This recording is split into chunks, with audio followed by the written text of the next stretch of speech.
Hola, muy buenas tardes. Nos atrasamos un poquito, cosas que tienen que ver con la virtualidad, pero ya son las 12:06. Estamos dando inicio a nuestro ciclo Discutir el presente, imaginar el futuro, nueva constitución, democracias, territorios y republicanismos. Este es un ciclo que estamos desarrollando gracias al programa de doctorado en comunicación de la Universidad de la Frontera y la Universidad Austral de Chile. Hoy día tenemos como invitado a José Gabriel Palma, doctor en la Universidad de Oxford, académico de la Facultad de Economía de la Universidad de Cambridge y académico de la Universidad de Santiago de Chile. La conferencia a la cual asistiremos es por una constitución habilitadora para una democracia plena y una economía transformadora. Quiero dar las gracias, por supuesto, a los directores del programa, doctorado, al señor Rodrigo Brown y al señor Carlos del Valle por la Universidad de la Frontera, Rodrigo Brown por la Universidad Austral de Chile, y también darle las gracias a todos quienes nos patrocinan, la Universidad de Chile, Universidad Central, Universidad Academia de Humanismo Cristiano, Universidad San Sebastián, Centro Contemporáneo de Estudios Laicos, Unión Latina de Economía Política de Comunicación, Universidad de la Tierra y la Memoria, Chile 21, la Cosa Nostra, Fundación Superación de la Pobreza, Instituto de Estudios Sociales, IES, e Instituto Libertad y Desarrollo. Además, recordarles que pueden vernos a través de las plataformas de La Voz de los que Sobran y de La Cosa Nostra, y por supuesto a través de Ufrovisión, porque también quiero destacar que Santiago no es Chile, y esto es una actividad que la estamos haciendo desde la frontera al sur.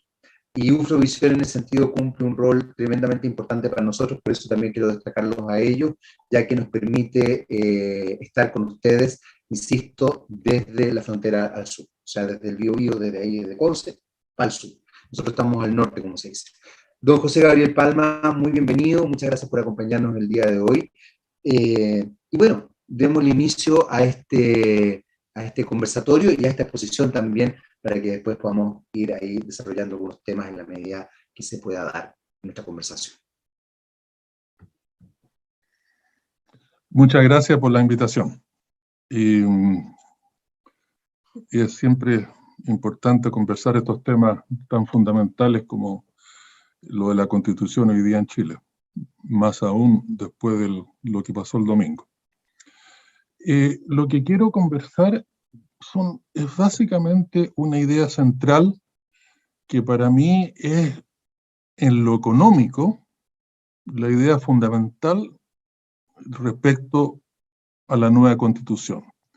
Y esto, como dice el título, que la nueva Constitución tiene que ser habilitadora. ¿Qué significa eso?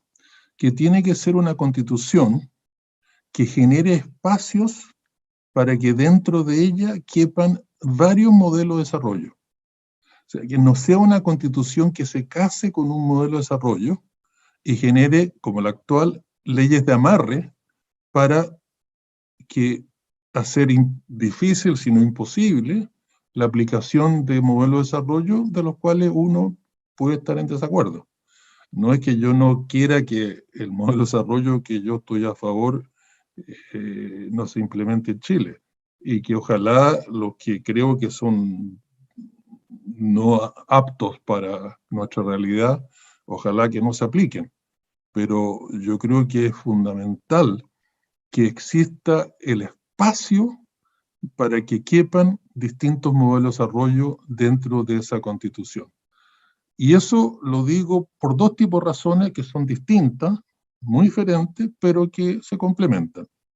Lo digo por razones ideológicas y lo digo por razones de necesidad. La ideológica, bueno, lo básico es que de eso se trata la democracia.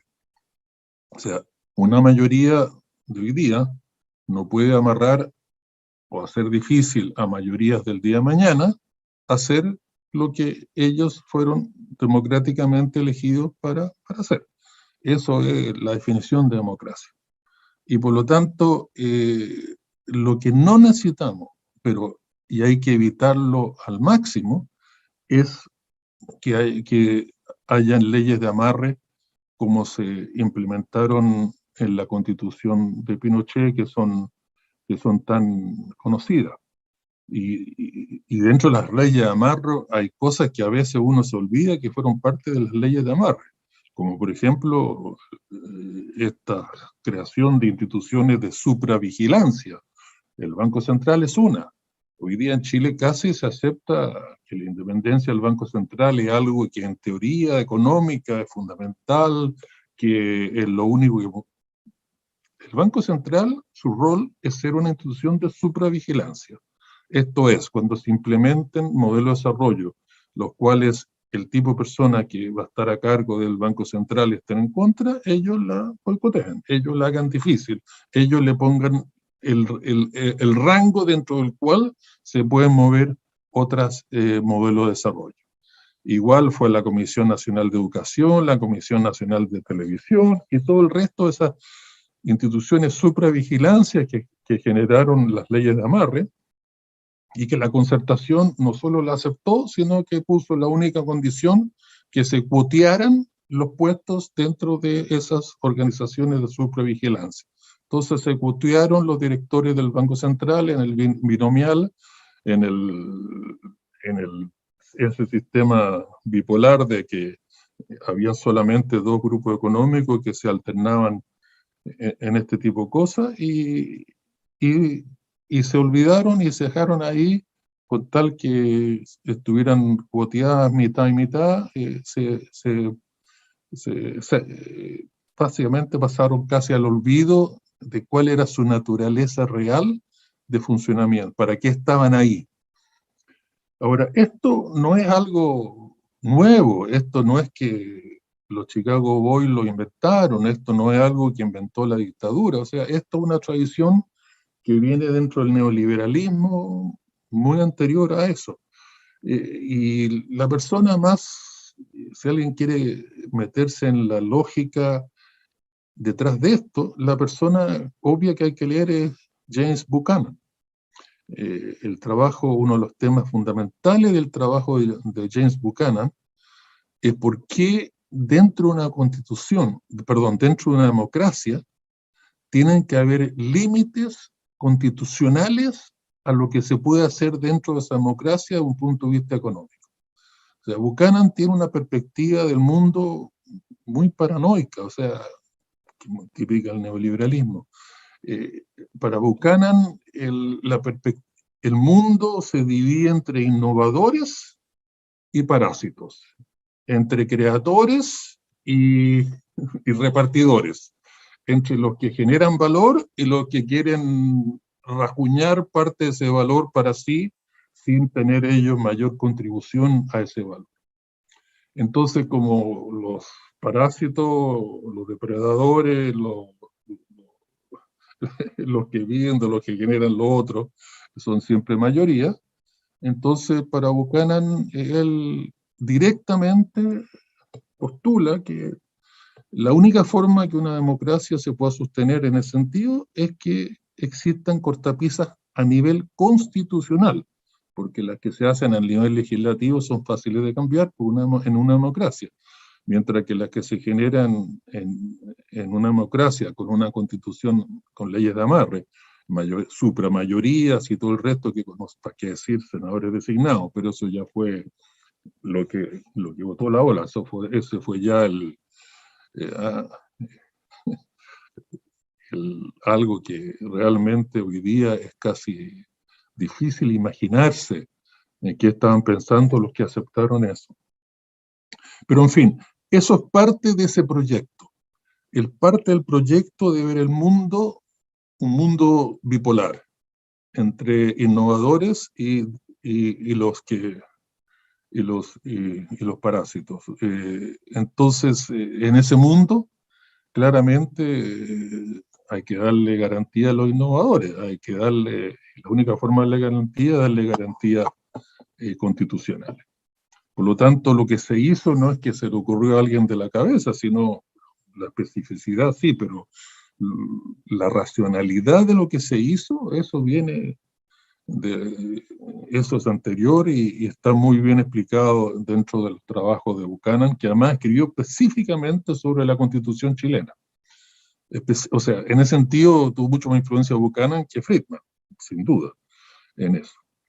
Ahora, el problema básico de la teoría económica neoliberal, además del que ya mencioné, que basta y sobra, es que para mí la marca registrada el problema de la teoría económica neoliberal, a diferencia de la neoclásica, que es la que dice que de dónde vienen, es que siempre ha confundido medios con fines.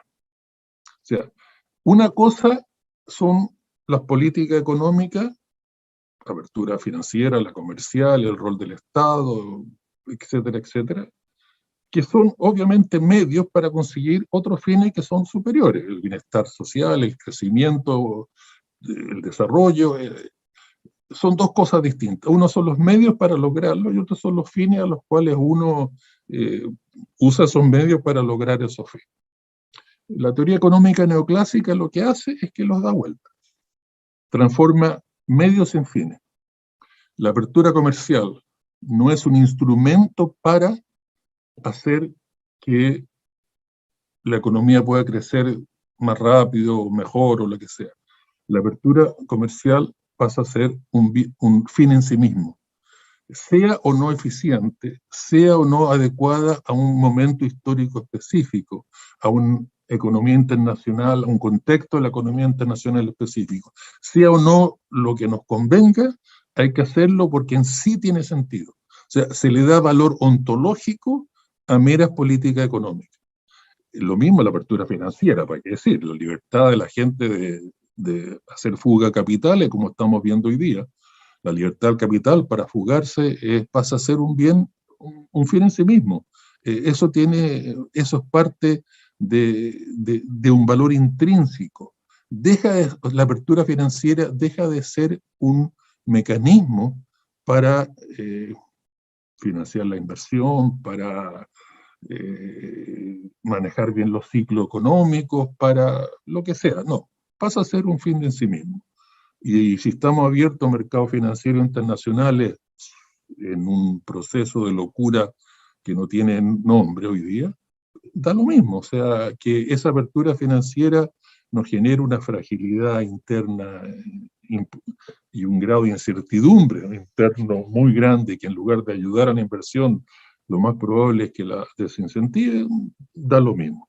O sea, en el fondo la economía, de un punto de vista neoliberal, pasa a ser una teología, que es claramente algo bastante diferente a lo que uno entiende lo que debería ser una ciencia.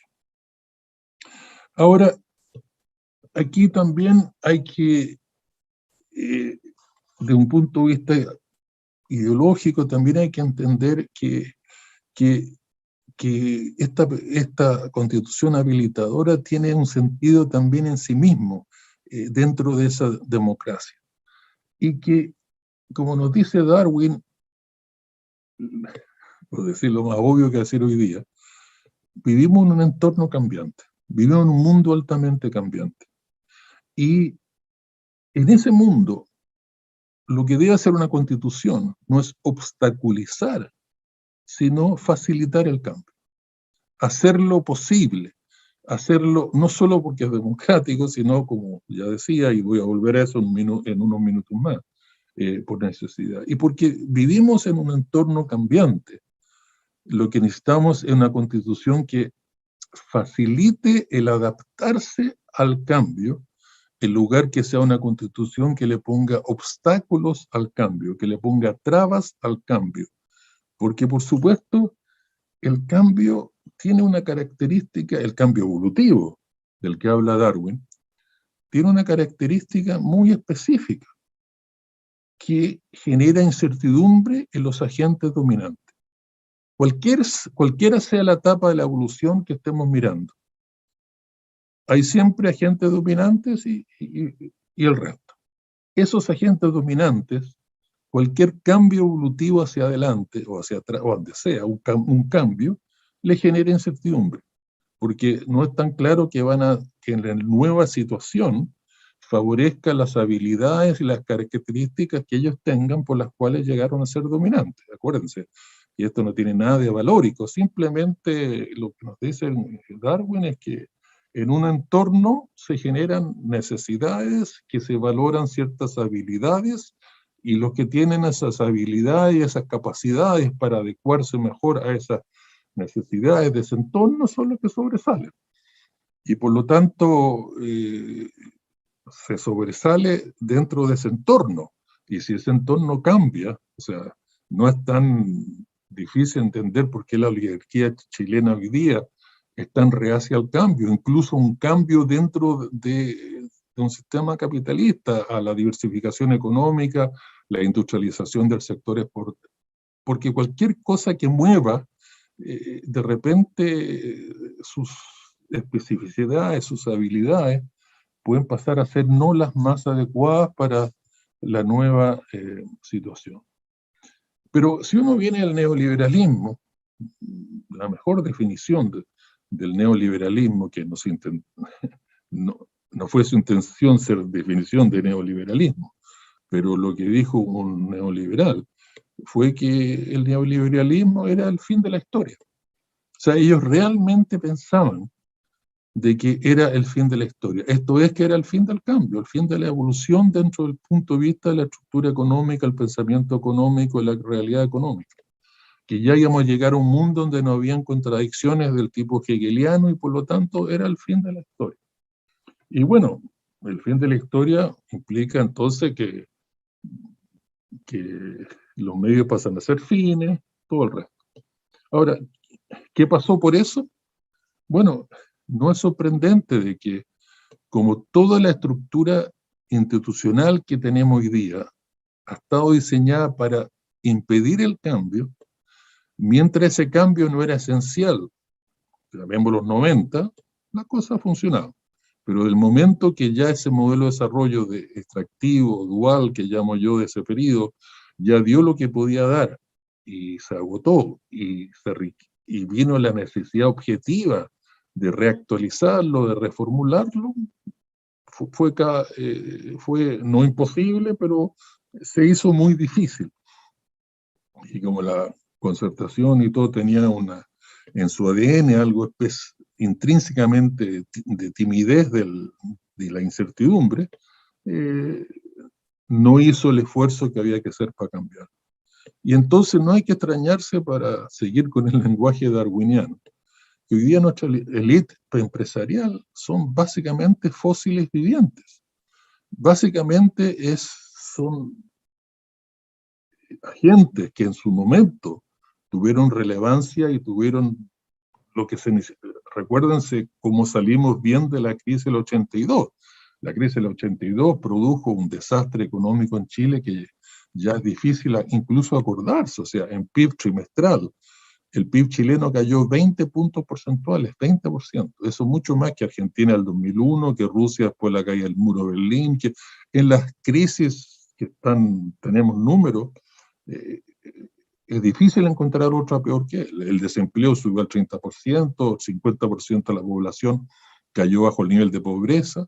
Bueno, y una de las cosas que pasó ahí fue que los grupos, los conglomerados que eran dominantes anterior, quebraron todo, y surgió este nuevo élite empresarial, muchos extranjeros, que, bueno, todos sabemos a quién me refiero, y de repente se generó una sinergias entre una nueva élite empresarial con un modelo de desarrollo mucho mejor definido que cuando los Chicago Boys estaban en el poder, lo cual no es muy difícil, pero lo hicieron mejor. Entonces se generó un espacio de crecimiento en lo extractivo, en lo no transable, servicio, construcción, y las cosas se dieron. Lo que pasa es que cuando ese modelo pasó a estar obsoleto, en un minuto más voy a volver a eso, lo que pasó que esa misma élite se transformó en oligarquía, y esa oligarquía se transformó en lo que podría llamar fósiles vivientes. Y lo que hoy día hace es tratar de meterle más leyes a mar. O sea, acuérdense el famoso Tratado del Transpacífico, el famoso TPP-11. Y como ustedes saben, el tratado del TPP-11, de los 30 capítulos, 5 eran comerciales. Y los otros 25 eran de otra cosa. No, cosas que no tenían nada que ver con lo comercial, pero que se colgaban ahí para que se pasaran escondidos debajo de la falda de lo comercial. ¿Y qué es lo que era eso? Era colocarle obstáculos al cambio. Era básicamente decir, a todos los conglomerados que existen hoy día, nacionales y extranjeros, porque a las nacionales, con tal que se definan como internacionales, como internacionalizados, para lo cual basta una oficina en Lima con 3 empleados, y ahí se pasa a ser, en esta definición el TPP-11, un conglomerado internacional. Cualquier cambio de política económica, cualquier cambio de regulación, por lógico y necesario que sea, y democrático que sea, que afecte la rentabilidad de esos conglomerados, hay que pagar compensación. No es que no se pueda hacer, sino hay que pagar compensación. O sea, se pone un royalty, es legal, pero hay que devolver después en compensación todo el royalty que se sacó. Entonces, con la mano izquierda se recibe la plata y con la mano derecha se devuelve. Entonces, bueno, ¿para qué nos vamos a jugar políticamente por un royalty si el efecto neto va a ser cero? En otras palabras, las leyes de amarre no solamente ocurrieron en la transición, después del plebiscito, también han seguido colocándose en el camino. Y el Transpacífico es como el peor de esas leyes de amarre. O sea, si se llega a aprobar el Transpacífico, que todavía, acuérdense, fue aprobado por la Cámara de Diputados, la Cámara del Senado estuvo a punto de aprobarlo si no fuera por el estallido social. Y hoy día todavía está en la cola de los proyectos de ley en el Senado, esperando que salga mayoría para pasar a cabo. Y con el nuevo Congreso, eso pasa a ser más que probable. Ahora, ¿en qué consiste eso? Es ideología bucaniana. Es cómo defender, entre comillas, a los innovadores. Cómo defender, entre comillas, al empresariado. Cómo defender, entre comillas, a aquellos que generan valor de aquellos parásitos que básicamente viven de extraer ese valor.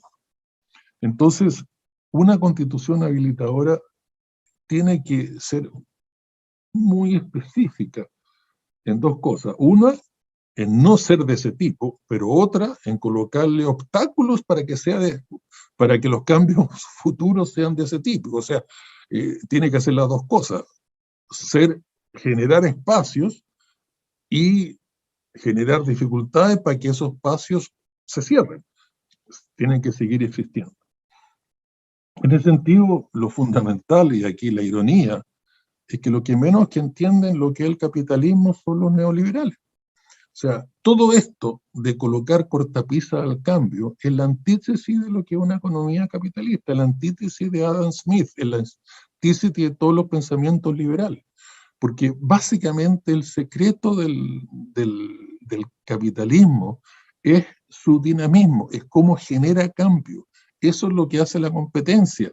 Saca a aquellos agentes que ya están quedando obsoletos, que ya son ineficientes, que ya no se adaptaron al cambio, y favorece que vayan surgiendo los nuevos agentes que están adecuados a esas nuevas situaciones, que son capaces de responder a las nuevas necesidades, que tienen las habilidades que son de los nuevos desafíos. Hoy día los nuevos desafíos requieren mucha habilidad en la parte tecnológica, cibernética. Eso no era así 30 años atrás, y no era así tampoco 60 años atrás. Y hoy día existen nuevos actores en la economía internacional como China y la India, existen nuevas... O sea, el capitalismo lo básico que tiene es cuando funciona, cuando se le deja funcionar. Y eso es 2 características fundamentales. Uno, que no haya agentes dominantes que puedan manipular precios y manipular la regulación, o sea, capturar estados para regular, para hacer regulación a su medida y no en la lógica en sí. Y segundo, que haya un estado que sea capaz de internalizar todas las externalidades, porque un problema del mercado que no es capaz de internalizar externalidades. Si una empresa minera produce daño al medio ambiente, ese daño al medio ambiente no automáticamente el mercado no introduce al costo de producción a los precios. O sea, se funciona como si ese daño al medio ambiente no existiera. O sea, esa externalidad negativa, hay otras que son positivas, esa negativa no se internaliza automáticamente en el sistema de precios. Entonces, 2, hay más, pero que los contratos tienen que ser completos, hay más complejidades, pero hay dos características fundamentales, es que para que funcione el mercado, que no hayan agentes dominantes, imagínense en Chile lo poco cierto que eso, y segundo, que las externalidades se internalizan, hay un Estado capaz de internalizar las externalidades de impuestos, subsidios, qué sé yo. Entonces, cuando eso no pasa, ese mercado ya deja de ser eficiente, y además cuando se le meten políticas económicas que son fines en sí mismos, no medios, cuando se rigidiza el cambio, o sea, digamos, si algo no debería sorprender a nadie, que la economía chilena, después de estos 30 años así, a los últimos 15 años, el crecimiento de la productividad en Chile es prácticamente cero. En los últimos 15 años, el crecimiento de la productividad es apenas 0,4% por año. O sea, simplemente desapareció. Toda la energía de los 90 fue cuando todavía ese modelo tenía espacio para dar lo que iba a dar.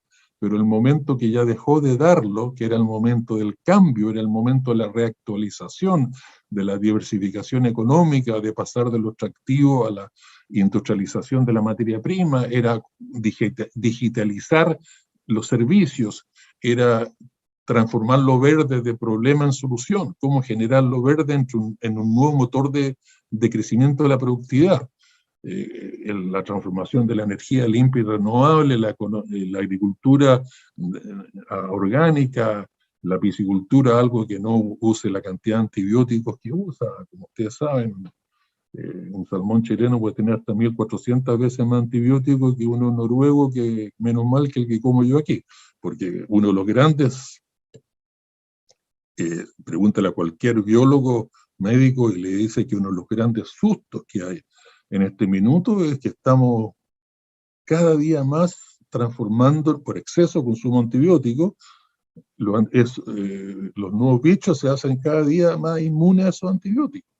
Y como hace 30 años que no se inventa un antibiótico nuevo, es un gran tema de la falta de inversión en eso, y hay razones muy específicas por qué no se ha hecho, porque deja una cantidad de otros remedios obsoletos. O sea, algo que no podía creer, que un premio Nobel de Medicina británico, que fue a Chile invitado por una universidad, hizo una serie de declaraciones que fueron ignoradas completamente en la prensa, y que uno la tenía que leer en la letra chica de algunos medios electrónicos, y él explicaba que él, como típico académico, también hacía trabajo paralelo a la universidad, y uno de esos fue trabajar en uno de los grandes laboratorios farmacéuticos de Inglaterra.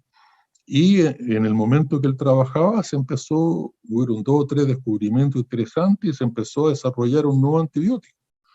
Y la orden que llegó de arriba es: dejen esa investigación, porque ese antibiótico iba a dejar obsoleto a la mitad de los remedios que hacía esa farmacéutica. O sea, este es un premio Nobel de Medicina, o sea, no es un loco suelto que ande repitiendo tonteras. Y eso fue totalmente ignorado en la prensa chilena. O sea, ahí básicamente está el problema, eso de esa rigidez intrínseca que se va generando en el sistema, no porque el mercado en sí no tenga esa capacidad para dinamismo, sino porque en el minuto que ese mercado es manipulado por grandes agentes, y en el minuto que en ese mercado hay estados capturados, que en su regulación la hacen como la quieren los agentes dominantes, y además que todo el problema de las externalidades que no las internaliza, ese mercado pasa a ser altamente ineficiente. Entonces, en ese sentido, mirando de otra perspectiva, usando otro lenguaje, además del darwiniano, bastante relacionado además, si uno piensa que el problema es un punto de vista freudiano, o sea, lo que hay que evitar es que temas económicos pasan a ser tótems o tabús. Acuérdense el famoso trabajo de Freud sobre la civilización y los descontentos. O sea, hay que evitar que el debate que tiene que haber en Chile sobre la naturaleza del Banco Central pasa a ser un tema tabú, que la independencia del Banco Central pasa a ser un tema tabú, que el tipo de mandato que tiene el Banco Central pasa a ser un tema tabú que no se discute.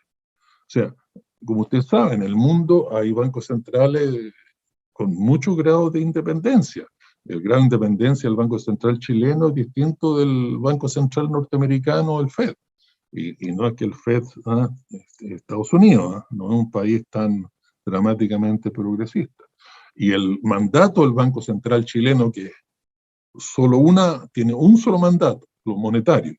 El Fed en Estados Unidos tiene un mandato doble.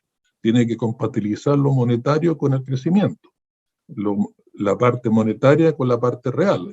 Lo básico, no solamente entregar tasas de crecimiento, tasas de inflación baja, pero también tasas de desempleo bajo. Tiene que armonizar las dos cosas, que es, de un punto de vista keynesiano, lo fundamental de la política económica. Lo fundamental de la política económica es que haya coordinación entre los distintos aspectos de la política económica. O sea, eso, el tener un Banco Central que se dedica a una sola cosa, y un Ministerio de Hacienda, por otro lado, y otras instituciones públicas se dedican solo a otra, uno a lo monetario, el otro al crecimiento, es la receta para un desastre. O sea, el ejemplo que yo siempre doy, imagínense cuando se inventaron los autos.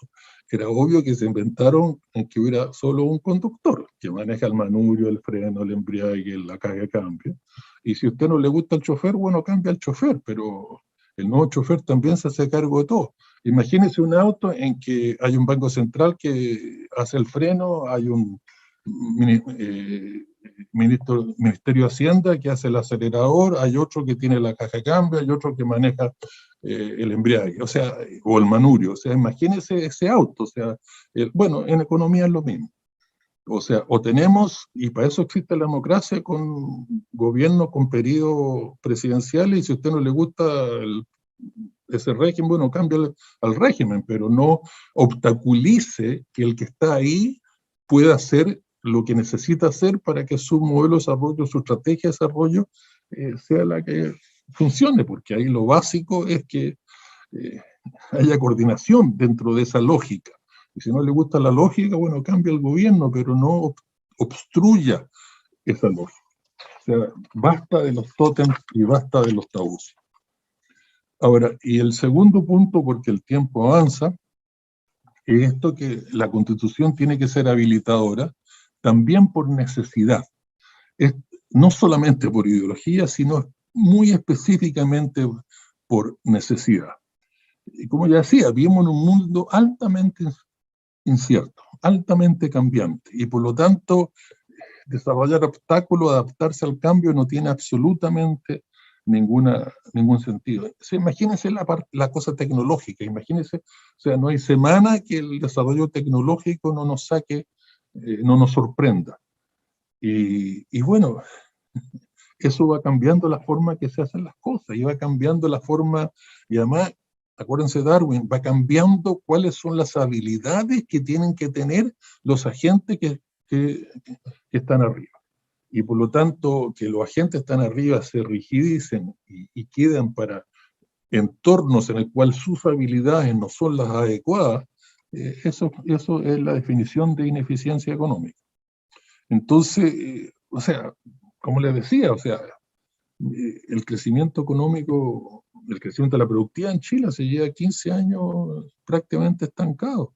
Y miren este último gobierno, desde el punto de vista económico, no hubo una idea nueva. Yo no puedo decir del anterior tampoco, o sea, no es algo tan nuevo. O sea, no hay, o sea, todo el pensamiento es el más de lo mismo, ojalá mejor. O sea, esa capacidad para imaginar nuevas formas de adecuarse, transformarse a esas nuevas realidades, olvídense. Y si quieren un dato para el nivel de petrificación que tiene nuestra oligarquía, hoy día en Chile, lo que se hace en investigación y desarrollo, la inversión que se hace en investigación y desarrollo, hoy día en Chile es el 2% de lo que hace Corea. 2%. Y de ese 2%, 2/3 lo hace el Estado. O sea que el sector privado no hace ni siquiera un 1% de la inversión que hace Corea en investigación y desarrollo. O sea, imagínense en un mundo tecnológicamente altamente cambiante. O sea, si eso no es un ejemplo de petrificación de la oligarquía, yo no sé qué es lo que eso significa. Entonces, básicamente lo que ha pasado en Chile es que por los obstáculos al cambio constitucionales, porque ese es el gran problema, que si uno quiere hacer un cambio, por ejemplo, incluso ahora, el de la royalty, que ya no puede ser más obvio, eso puede terminar en el Tribunal Constitucional, otra institución de supravigilancia, cuoteada como todas, y que puede perfectamente decir que eso es inconstitucional. Entonces, lo que hemos estado haciendo es que, como no nos hemos podido adaptar al cambio, nos hemos ido hundiendo en lo que yo llamo la arena movediza de la inercia. Y eso es lo que ha pasado económicamente en Chile. Nos hemos ido hundiendo las arenas movedizas de la inercia. Entonces, el instinto, lo que hay que combatir, es que aquellos que estamos en contra de eso, o queremos algo distinto, o queremos una estrategia económica diferente, que queremos el cambio, lo que tenemos que evitar es que, como que lo que nace de eso es multipliquemos por -1, hagamos lo opuesto. Creemos otras leyes de amarre para que lo de ahora no pueda ser posible nunca más, para que el tipo de ideología, el tipo de forma de hacer las cosas ahora, y que mi modelo de desarrollo sea el que funciona. O sea, déjeme leerle una frase de Jaime Guzmán, que todo el mundo la conoce, pero que hay que recordarla, porque eso es lo que caracteriza la actual constitución, la actual economía. Acuérdense cuando Jaime Guzmán en las leyes de amarre decía que la constitución debe procurar que si llega a gobernar los adversarios, se vean constreñidos a seguir una acción no tan distinta a lo que uno mismo anhelaría. O sea, se hace una constitución, cosa que si llegan a gobernar los que él llamaba adversarios, ellos no tengan opción que hacer lo que el mismo Jaime Guzmán y su gente hubiese querido hacer. En otras palabras, lo que él nos está diciendo es que él quiere una constitución en la cual si él gana, gana, y si él pierde, también gana, porque lo que él llama adversario, ese es otro punto fundamental, o sea, hay que entender lo que tenía en mente, es que no tengan otra alternativa que hacer lo mismo que yo quiero hacer. Ahora, y eso no solamente, como le decía, ideológicamente es una forma de fascismo, sino además que es totalmente antagónico a lo básico que nos dice la misma teoría económica neoclásica. O sea, el teorema fundamental de la teoría económica neoclásica en cuanto a política económica, el famoso teorema de Lipse y Lancaster, de los 50, no estoy hablando de cosas tan revolucionarias de hoy día. Ahora, no los voy a aburrir con teoremas, pero básicamente la idea fundamental de ello es la siguiente. Si uno parte de los supuestos neoclásicos y sigue la lógica neoclásica, llega a un paquete de política económica que no es tan distinto como el que se implementó en Chile en los 70 y 80. Es básicamente eso. Sin embargo, dentro de la teoría económica neoclásica, eso solo es cierto si no existe ninguna falla de mercado y si no existe ninguna distorsión de mercado. Ahora, como les decía, en un mercado donde hay gente dominante como los chilenos, acuérdense, o sea, las ventas de los 10 conglomerados más grandes en Chile, el año 2018, el último año que conseguí datos, son 120.000 millones de dólares.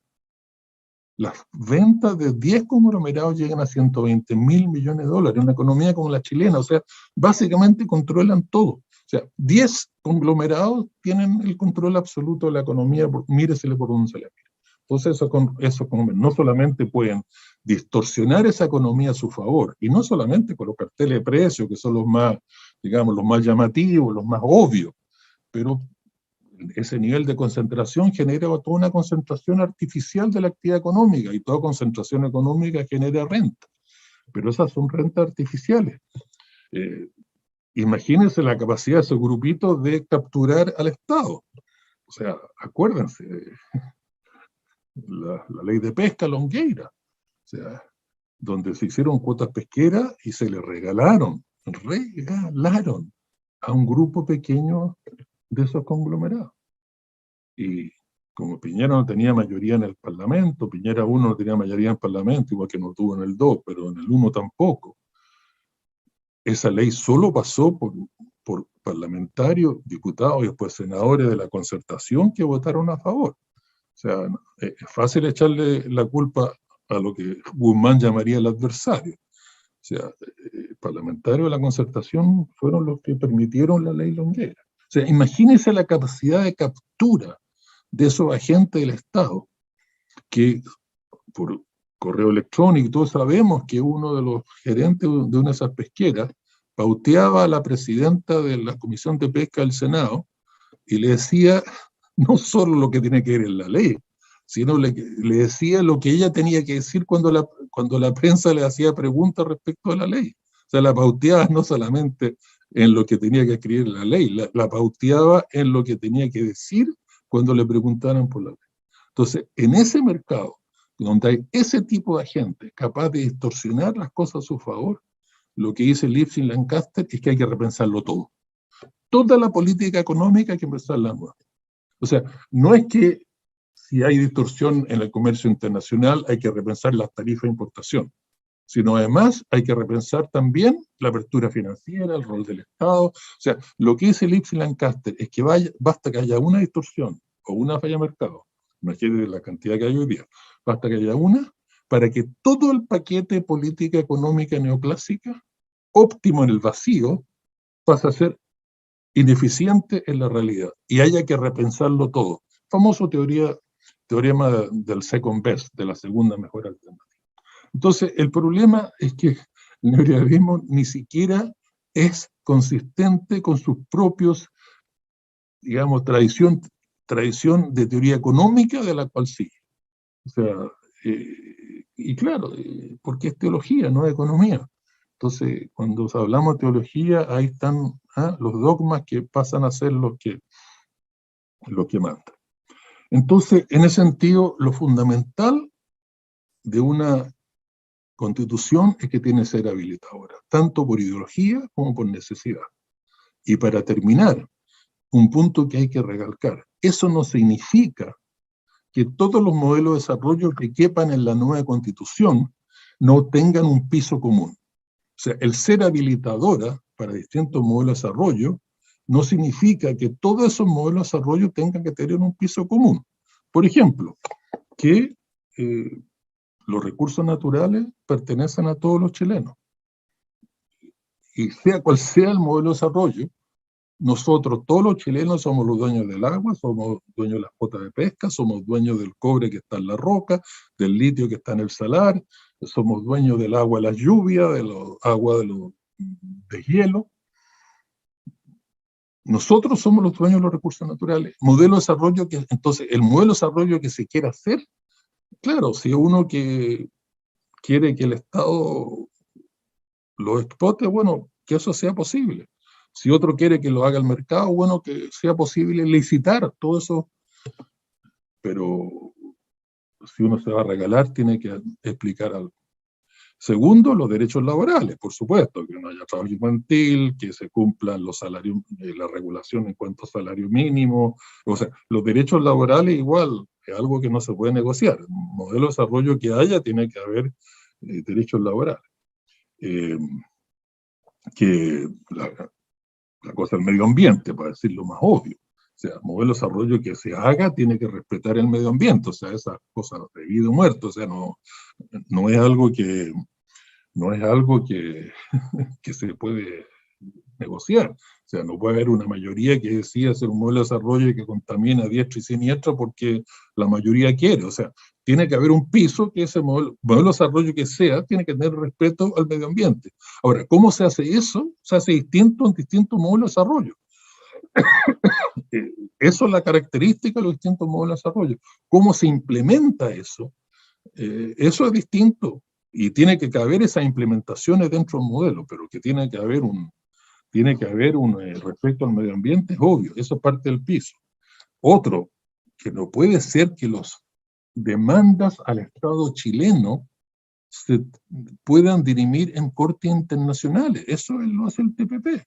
Lo que hace el TPP, y no solo el TPP, pero el TPP lo que lo confirma, es que las multinacionales e incluso los conglomerados chilenos internacionalizados en ese tratado, ellos tienen la libertad de que si no les gusta algo y quieren compensación, lo pueden llevar a cortes chilenas o lo pueden llevar a cortes internacionales. Y en esas cortes internacionales sus abogados son jueces y parte. O sea, la probabilidad de ganar se sabe que es mucho más alta en las internacionales que en las nacionales. O sea, los números están ahí. 75% de los casos en las cortes internacionales que existen los ganan las corporaciones. Además, a más grande la multinacional, más probabilidad tiene de ganar en esas cortes internacionales. Eso demostrado por los números. Entonces, no puede ser que un modelo de desarrollo diga, no, yo saco de Chile los litigios del Estado. ¿Y por qué? Bueno, porque de afuera tengo más probabilidad de ganar que adentro. Eso obviamente tiene que ser inconstitucional. O sea, no puede ser que, o sea, eso es la diferencia entre ser país y nación. O sea, no puede ser que una nación acepte que sus conflictos, los conflictos de conglomerados con el Estado, incluidos los conglomerados chilenos, y eso es algo que en Chile, o sea, una cosa, digamos, anecdótica. En Chile, cuando se discutió el TPP, y se sigue discutiendo hoy día, los conglomerados chilenos calladitos, o sea, que no se note que ellos son los más beneficiados. O sea, el día de mañana con el TPP, un conglomerado chileno puede llevar al Estado chileno, por razones de política económica chilena, por ejemplo, salario mínimo, a una corte internacional. O sea, imagínense, o sea, ni García Márquez lo habría pensado. Un conglomerado chileno puede llevar al Estado chileno por asuntos de política económica o regulación en Chile a una corte internacional. Dígame dónde está la lógica. Otra que en esa corte internacional tiene más probabilidad de ganar que las cortes chilenas. O sea, entonces eso obviamente tiene que ser parte del piso. Ahora, y el piso también tiene que decir qué es lo que no cabe en el piso. Porque no me vengan a decir que el Banco Central Independiente como chileno, con un mandato único como chileno, debe ser parte del piso. Que cualquier modelo de desarrollo tiene que estar amarrado a ese tipo de Banco Central, a ese tipo de independencia y a ese tipo de mandato. Porque si yo vengo a hacer un modelo keynesiano y le digo lo fundamental es la coordinación de la política económica, tengo que tener una coordinación mínima entre Banco Central, Ministerio de Hacienda, Ministerio de Economía y distintos organismos que miran lo monetario, lo real, etc. Por lo tanto, no me vengan a... Claro, yo sé que hay mucha gente que desesperada por tener una cosa independiente, y además mandato único, porque claro, es una ley de amarre que le asegura que los otros modelos de desarrollo que se quieran hacer van a estar constreñidos por ese Banco Central. Pero eso no solamente es antidemocrático, sino además es ineficiente. Por lo tanto, hacer el piso también ayuda a entender qué es lo que no cabe en ese piso. Entonces, en ese sentido, yo creo que aquí lo básico es que, por decir algo obvio, es que para el desarrollo económico necesitamos liberar nuestra imaginación social. Y necesitamos liberar nuestra capacidad para hacer las cosas con ese piso. Por lo tanto, una constitución habilitadora es la única que cabe dentro de su esquema de democracia y de eficiencia económica. Ahora, y hay que resistir el impulso de hacer lo mismo que se hizo antes, pero al revés. O sea, si que a mí me guste el modelo de desarrollo A, entonces, que es distinto al B que se hace hoy día, entonces hagamos una constitución para que el A quepa hecha a la medida, como un guante hecho a la medida para la constitución A, y hagamos lo posible para que la B nunca más se pueda hacer, o sus herederos de la B nunca más. Eso no solamente anticonstitucional, sino, o sea, antidemocrático, sino que es claramente contrario a todos los principios de la teoría económica y es contrario a toda la realidad de un mundo altamente cambiante, altamente incierto. Si yo hiciera una nueva constitución como guante guante de una mano para mi modelo de desarrollo, lo más probable es que yo mismo vaya a quedar constreñido a poder actualizar ese modelo de desarrollo a medida que vaya a seguir avanzando. Por lo tanto, por necesidad ideológica, por razones ideológicas y por razones de necesidad concreta de mundo real, en lo económico, la Constitución tiene que ser habilitadora. Y cualquier otra alternativa, no solamente es antidemocrática, sino además es altamente ineficiente. Y ya sabemos a dónde lleva economía ineficiente como la que tenemos ahora. Gracias. Muchas gracias, José Gabriel Palma, por este desarrollo de ideas tan interesante, y por supuesto damos la bienvenida también a todos quienes nos están acompañando a través de las distintas plataformas, tanto de la Universidad Austral como de la Universidad de la Frontera, como La Voz de los que Sobran, Ufrovisión y La Cosa Nostra.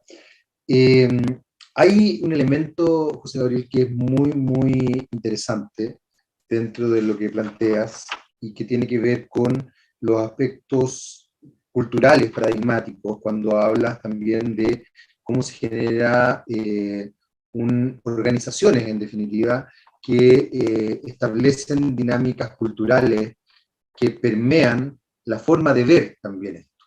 Lo planteo fundamentalmente porque ha llamado la atención el nivel de votación, entendiendo también que votó menos del 50% del padrón electoral, pero igual, dentro de los votantes, por lo menos los que están interesados en la votación, hubo un porcentaje muy alto de personas que parece ser no tienen conciencia de lo que están votando.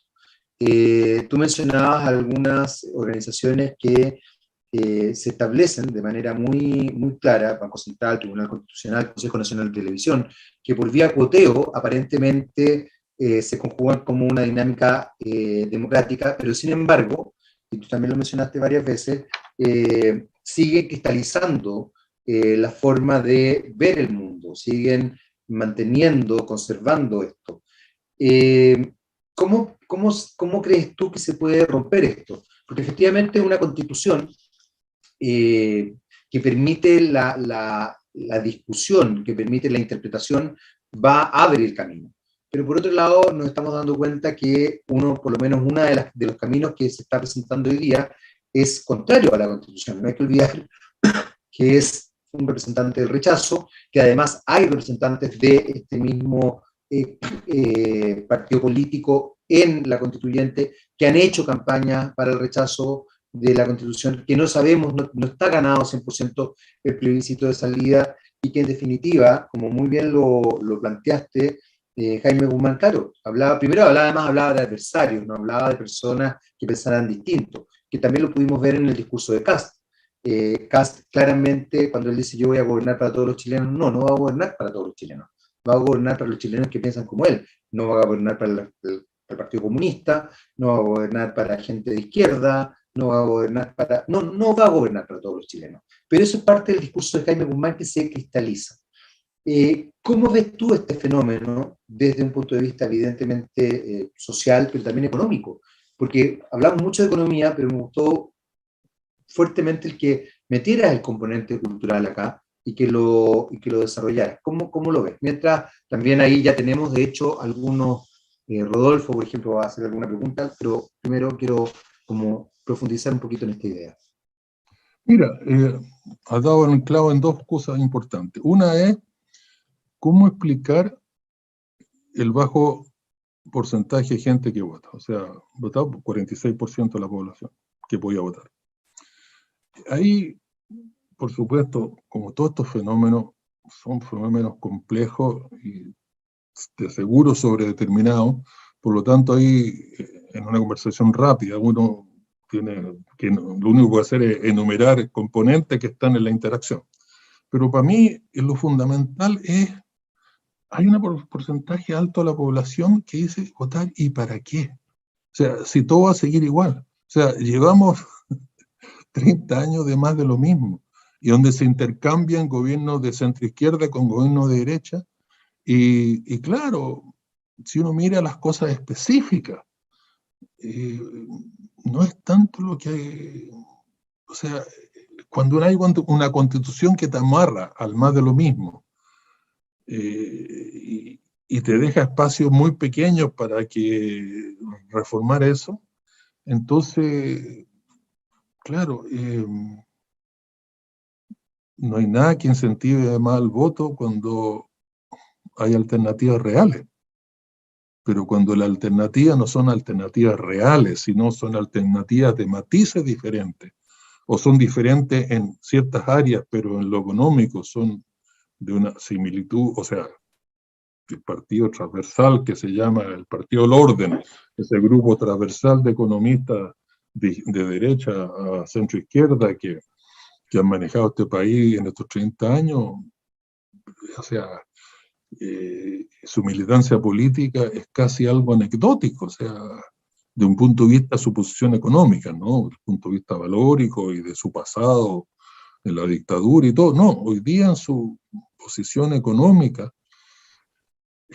como que hay que mirar el currículum vitae, hay que, de cada uno para saber de dónde, o sea, de dónde viene, porque de lo que dice, ese partido transversal, el Partido del Orden, como que no significa mucho. Entonces, claro, ante esa situación es un desincentivo enorme al voto, pero cuando tengamos elecciones que puedan presentar alternativas reales diferentes, a lo mejor esta inercia, porque claro, uno puede decir en esta elección habían alternativas más reales, pero claro, pero viene toda una inercia de ya 20 años de baja votación, entonces cambiar, o sea, hay que un poco demostrar que se pueden hacer cosas distintas para que la gente lo crea. O sea, pedirle a la gente que siga creyendo lo que se ha dicho hasta ahora, que ahora viene algo nuevo, cuando al final termina siendo el más de lo mismo.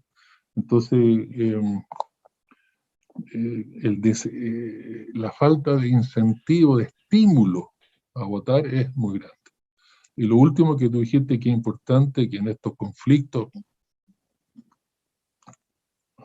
de la política y de la economía, lo que sea, es que al que piensa distinto de uno no hay que mirarlo como enemigo.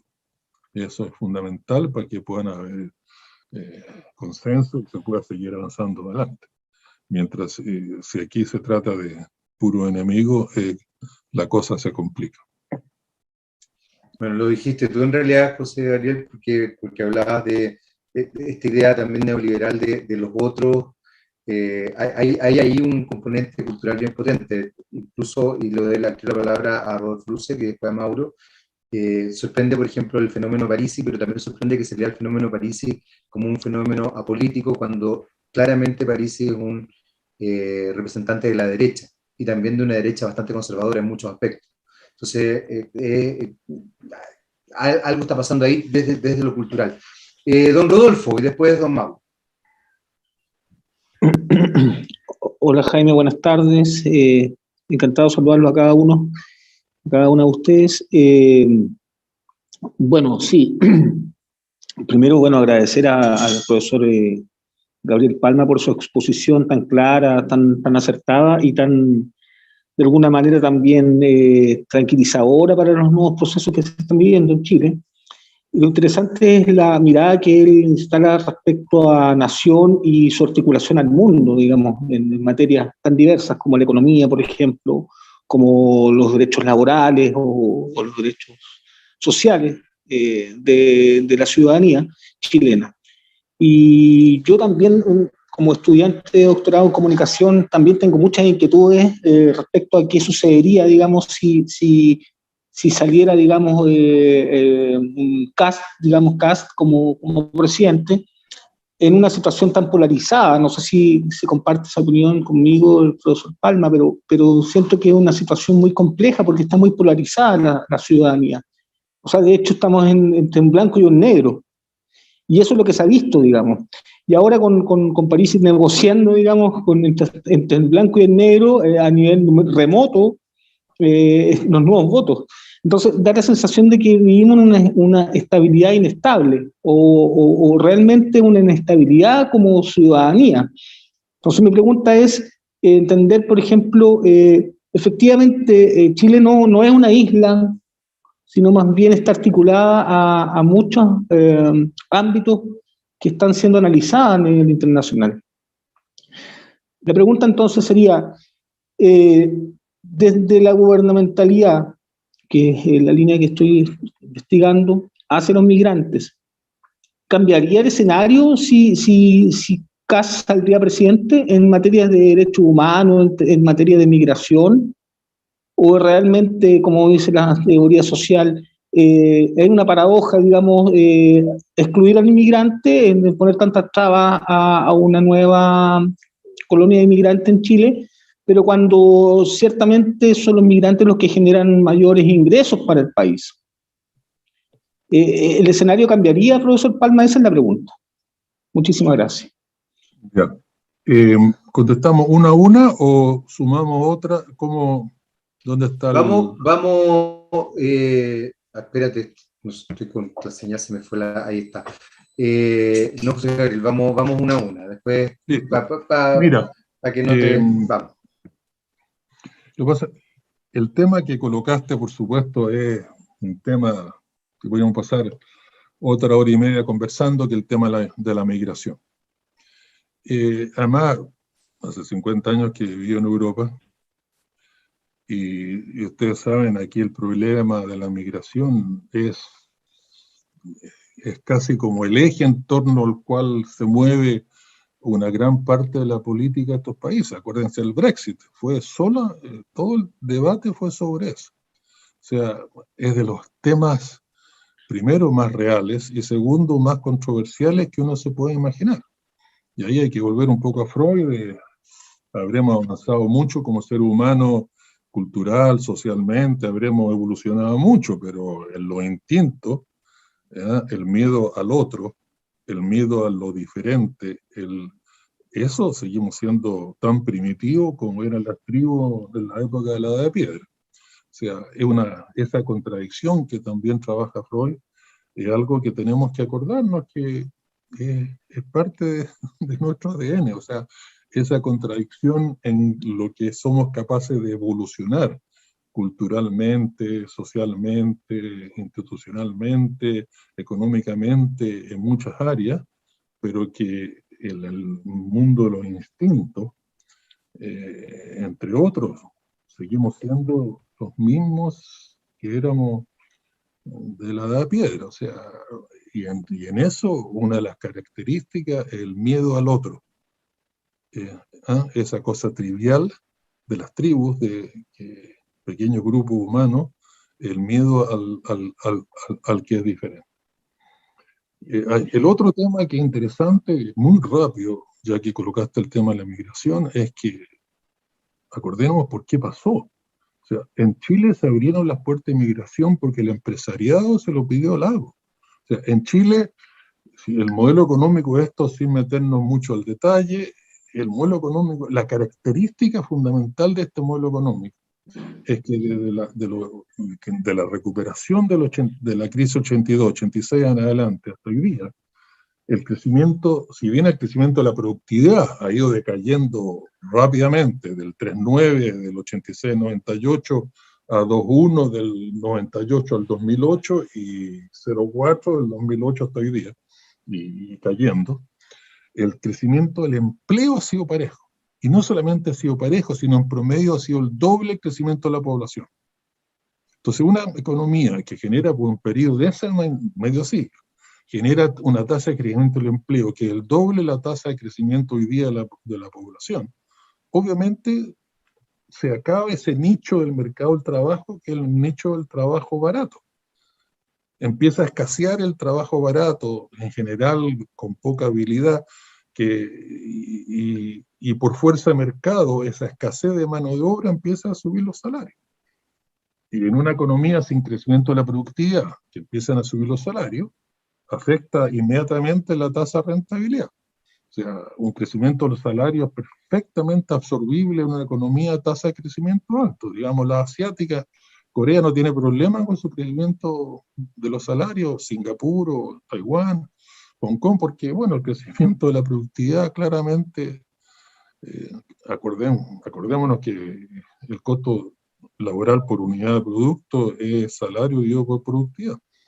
Entonces, claro, el problema de Chile era que empezaba a escasear mano de obra barata, empezaban a subir los salarios, pero la productividad estaba casi estancada. Entonces eso afectaba la tasa de rentabilidad. Entonces ahí quedan dos alternativas.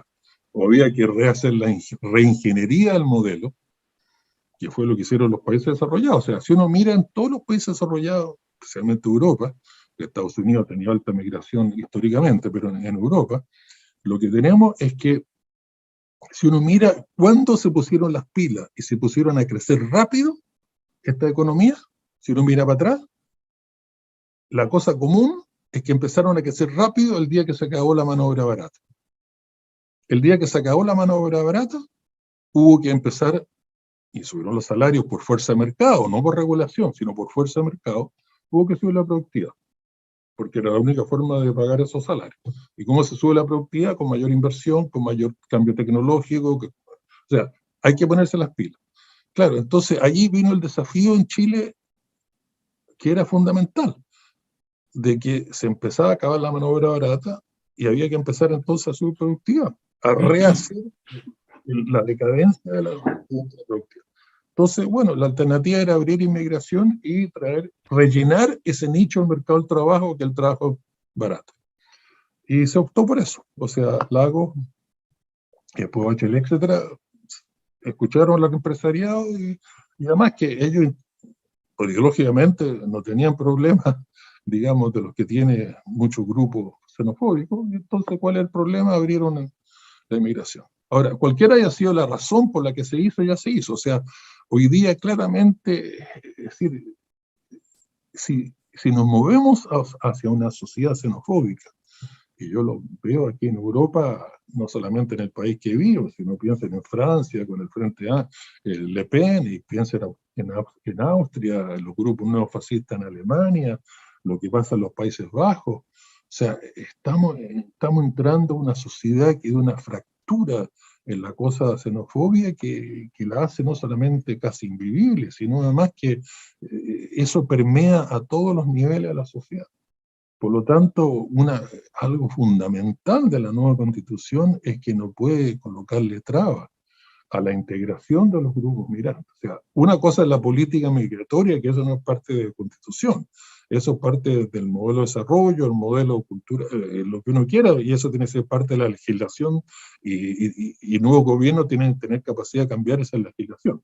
Pero inmigrante que esté en Chile tiene que tener, pero es decir, los mismos derechos y los mismos deberes de cualquier otro. O sea, hay que tener una capacidad similar, porque créanme que, bueno, en Chile ya se conoce, no estoy hablando de cosas que ustedes no conozcan, pero vivir en sociedades xenofóbicas, y además que yo, por casualidad, Cambridge es un pueblo chico, yo además vivo fuera del pueblo, en el campo, o sea, vivo en zona rural, donde estas cosas xenofóbicas son peores que en Londres o en Manchester o Birmingham, en los grandes centros urbanos. O sea, yo veo aquí muy cerca mío esa xenofobia. Vivo en un área donde el Brexit ganó por mayoría, por lejos.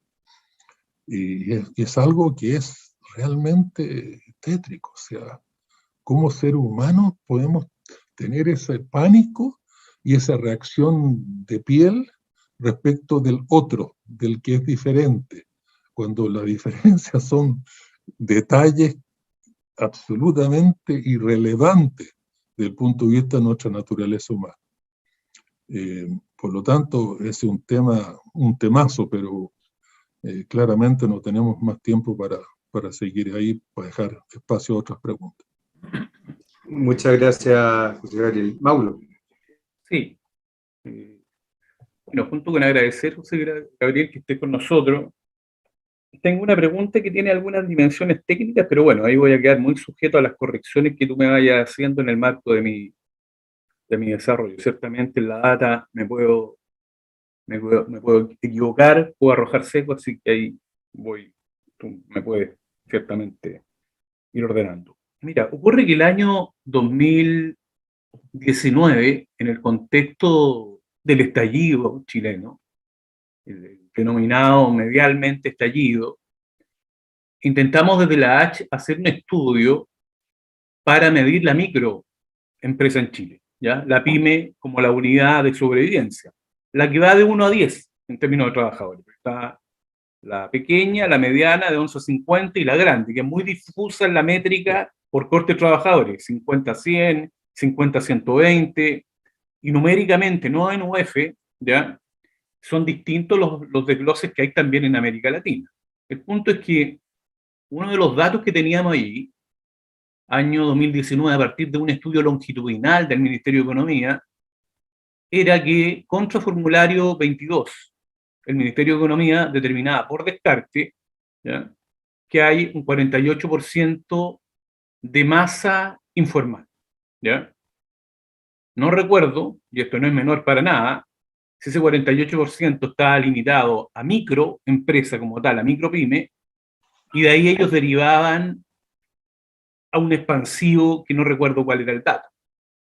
Pero voy a lo siguiente, los últimos estudios que ha estado sacando la Fundación Sol hablan del orden de un 70 o 75%, lo que no debe ser para nada un detalle en materia de ciencia económica, de masa informal en Chile, ¿ya? De masa de comercio minoritario, que entre revuelta social y pandemia ciertamente generó un proceso de masificación y de expulsión de la fuerza laboral, ¿ya?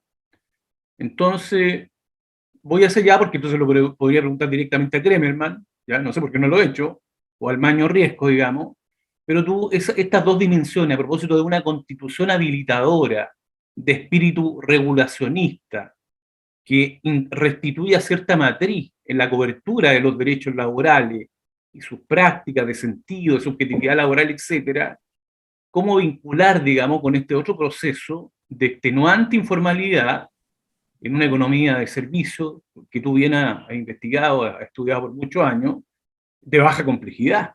Entonces, por un lado, esta constitución habilitadora tendría el eto, el espíritu de regular estos ámbitos, de reducir la brecha de tanta asimetría contractual, ¿no?, de tanta irregularidad, y al mismo tiempo la matriz o el modelo, como tú lo has nombrado, es de una extrema informalidad que ha sido creciente. Entonces mi pregunta es, ¿cómo has visto esto? Digamos, ¿qué estrategias, qué diseños lees, digamos? O si esto está en alguna medida sujeto, José Gabriel, disculpe que te lo pregunte así, con cierto blufeo, a la dimensión imaginal política que debe tener una constitución habilitadora. No me cabe duda que tiene los datos y los estudios, pero ¿cómo cruzamos estas dos dimensiones? Espíritu regulacionista y informalidad increciente. Esa es un poco mi pregunta, José Gabriel. Mira, es muy buena pregunta en el sentido de que una de las cosas que ha cambiado en Chile durante este periodo neoliberal es la estructura del empleo. Y eso tiene que ver con la informalidad que tú mencionabas. Si uno mira en los 70, mucho menos del 50% de la población trabajaba en servicio y construcción. Hoy día es más del 80%. ¿Cómo el sector extractivo, que es lo transable que se sigue produciendo, expulsa trabajo en lugar de absorberlo? La manufactura está en su mínimo minimorum. Lo que pasa es que los únicos sectores que, y bueno, había mucha desindustrialización y cayó en empleo manufacturero, como se sabe. Entonces, los servicios básicos emplean muy poca gente. Entonces, los dos grandes sectores que absorben mano de obra es servicio y construcción. Y como te digo, eso era menos del 50, hoy día es más del 80. Y además creciendo. Y eso es lo más increíble, sigue creciendo. Entonces, ahí la naturaleza de los servicios y el trabajo, especialmente servicios, más que construcción, pero construcción también tiene ese componente. Tiene un componente bastante de informalidad y tiene un componente de mucha rotación de trabajo. La manufactura es una actividad que tiende a incentivar la estabilidad del trabajo, porque hay que invertir mucho en generar habilidades en la fuerza de trabajo, y si el trabajador se mueve, se va con él la habilidad. Por lo tanto, todo lo incentivo en la manufactura, por ejemplo, es de retención del trabajo, y por lo tanto incentivo a pagar incluso sobre mercado, por así decir, porque hay un costo de rotación que es muy alto. Reentrenar la fuerza de trabajo, que es la nueva. En servicio eso no pasa.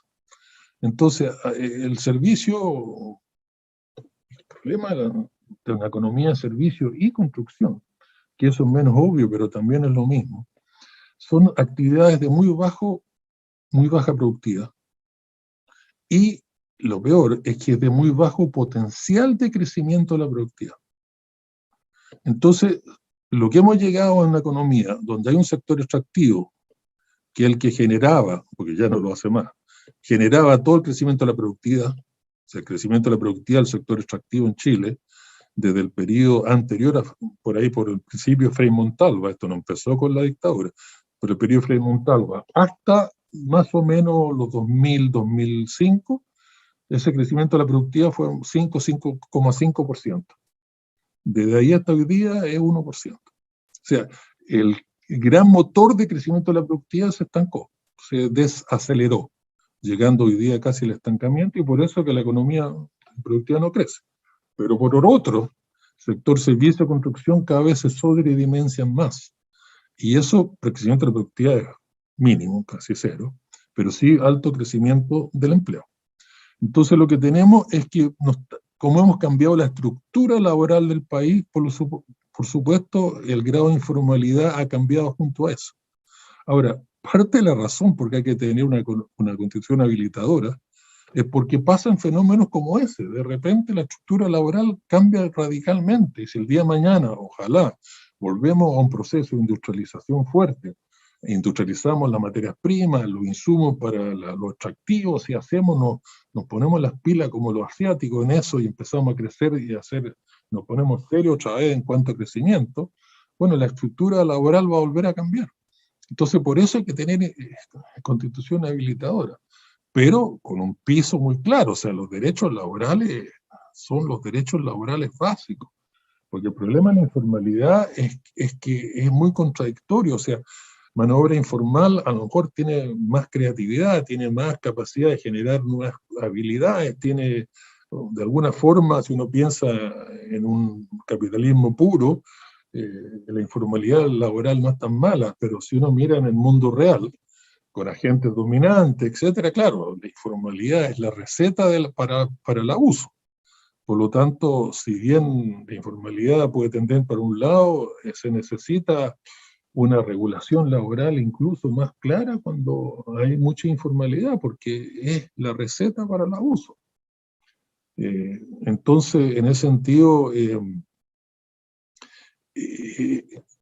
cuando yo digo que hay que tener habilitadora con un piso, no estoy diciendo que no haya conflicto, no estoy diciendo que eso sea fácil, que sea obvio, que tú muy bien muestras que hay un elemento que no solamente área gris, sino un área de cosas que empujan para distintos lados.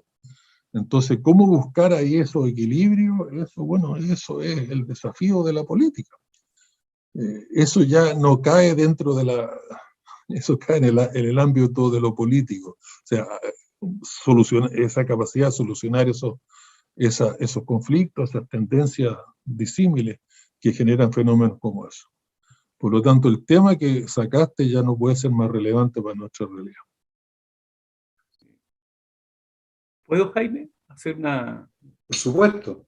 Sí, mira, hay otra cuestión que tiene que ver, José Gabriel, y aquí apelo más bien a un curso entre economía y política. Bueno, tú tienes también un doctorado en ciencia política, que tiene que ver con los procesos de intensificación del capital y a los ciclos de crisis del patrón de acumulación. O sea, uno podría plantear, quizás con cierta velocidad o ligereza, José Gabriel, que los procesos de la bolsonización, de Trump, los nacionalismos, Le Pen, etcétera, tienen que ver con procesos de turbocapitalismo, lo voy a llamar así, en donde el capital está en condiciones de hacer de la propia pandemia algo así como una plusvalía negra, ¿ya? Y fíjate que en el caso chileno, por ejemplo, lo que yo llamo castización, enfrenta la factualidad del capital sin tener liturgia, retórica, no le interesa la razón pública, lo sustantivo, ¿ya? No quiere demiurgo, tampoco quiere grandes procesos de retorización, sino el capital como facticidad, ¿ya? En cambio, tiene otro segmento de la palestra oligárquica en Chile, llámale tú Centro de Estudios Públicos, Instituto de Desarrollo Sociales, donde está la nueva derecha, etcétera, que insiste desde una aristocracia más pública, y ver cómo también tú mapeas este fenómeno en lo geopolítico, en darle una discursividad, una retórica, un texto, vale decir, no entregarnos de cualquier manera, en una derecha más ilustrada, entre comillas, tibiamente ilustrada, no entregarnos, retomo, a una suerte de pornocapitalismo, ¿ya? Eso, ¿cómo lo verías tú, digamos? Los ciclos de intensificación de un lado, y entendemos al capital como donde la acumulación sería la última metafísica de un lado, en el proyecto cibernético, pero de otro también mantenemos lo que acabo de decir, que esta insistencia litúrgica, ¿ya? La que tendría, no sé, en nuestra convención constituyente, José Gabriel, el basa-atrismo, me refiero, bueno, ciertamente a Atria, a Basa, de dotar de contenido, digamos, de dotar de discurso, de modelo, de darle una orientación discursiva, de tener un relato al mismo tiempo. ¿Cómo ves estos dos momentos, donde el capital digital se dispara y aparece, se asume fácticamente, ¿ya? Fácticamente como acumulación, como neoliberalismo al desnudo, sin retórica, como neoliberalismo crudo, al descampado, versus esta otra tendencia más socialdemócrata, pero no tanto, tampoco a rato, que intenta, insisto, generar mecanismos de cobertura de un conjunto de narrativa y parlamento, precisamente para evitar lo que está de moda en el mainstream, las famosas fallas de mercado. No sé si me aproximo, digamos, estas dos perspectivas, José Gabriel, que uno tiende a ver, digamos. El shock del capital con este tipo de liderazgo respecto de otras tradiciones que insisten en cincelarlo con discurso, con mecanismos de redistribución, etc. Esa es mi pregunta. Esa tensión ha estado dentro del capitalismo por más de un siglo. O sea, lo que pasa es lo siguiente. Tú mencionaste un término que me gustaría reformular cuando tú hablas del turbocapitalismo. Ajá. La característica de la economía internacional, desde que empezó de la reforma neoliberal de los 80 hasta hoy día, es un turbocapitalismo distorsionado. Si ese es el punto. O sea, la característica fundamental del capitalismo de hoy día es que cada vez haya gente que son más capaces de distorsionar mercados. O sea, mira lo que pasa en los mercados financieros. ¿Tú crees que eso es independiente en que hay hoy día fondos de inversión como el BlackRock y ya manejan más de 10 billones, millones de millones, más de 10 millones de dólares de activos? Imagínate la capacidad de ese tipo de agente de manipular mercados. Mírate Amazon en la distribución, mírate el Facebook, el Twitter, o sea, básicamente lo que hemos movido es, o sea, siempre han habido agentes dominantes, eso es grandes contradicciones del capitalismo, y por lo tanto, por eso se necesita, o sea, parte del origen del keynesianismo y del tipo de filosofía donde nació, es porque la única forma que el capitalismo funcione es que haya un Estado capaz de, entre comillas, disciplinar a estos agentes dominantes. Y por lo tanto hacer que el mercado funcione y la regulación sea la adecuada para el mercado y para todo, y no para esos agentes dominantes. Por lo tanto, lo que ha pasado, y por eso el desastre económico que vivimos, o sea, piensa Occidente. Europa, tasa de crecimiento de la productividad en los últimos 15 años, cero. América Latina, cero. Sudáfrica, prácticamente cero. Estados Unidos decayendo en picada para abajo. O sea, compáralo con el Asia emergente, que son los únicos países que crecen porque hacen las cosas bien distintas que nosotros. Y claramente son capaces de disciplinar a los agentes dominantes. A uno no le gustará mucho la forma que lo hacen en China, pero que tienen capacidad de disciplinar a los agentes privados dominantes, eso está claro. Mira lo que le pasó al dueño de Alibaba. Entonces, el punto es que por las reformas neoliberales, nos hemos movido a un capitalismo distorsionado. y cada vez más distorsionado. Y esa distorsión no solamente pasa porque existe la falla de mercado inevitable del capitalismo, que son tantas que todo el mundo las conoce, la información asimétrica y el resto de las cosas, sino además porque hay agentes que son cada vez más capaces de distorsionar los mercados. Por ejemplo, hace no tanto tiempo en Inglaterra, aquí en este país, el accionista promedio mantenía la acción promedio de una empresa por 6 años. Hoy día el accionista promedio mantiene la acción promedio de una empresa por menos 6 meses. ¿Por qué? Porque son estos fondos de inversiones que le da exactamente lo mismo la salud de la empresa en el largo plazo, porque no tiene ningún compromiso, porque si a los 6 meses en promedio se deshace esa acción, lo único que tiene es trujar a esa empresa en esos 6 meses. Hasta el economista jefe del Banco Central de Inglaterra, del Banco Central, o sea, no estamos hablando de economistas muy heterodoxos, dijo que no hemos movido a un modelo de lo que él llama el autocanibalismo corporativo.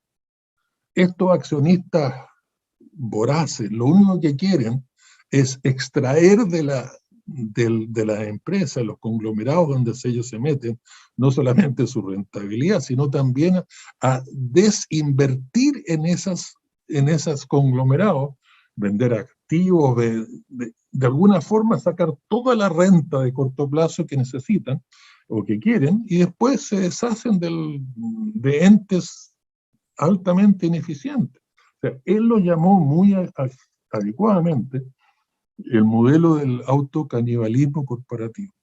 Entonces, ese es el problema. O sea, deja darte un solo dato, un solo número por el tiempo que vuela.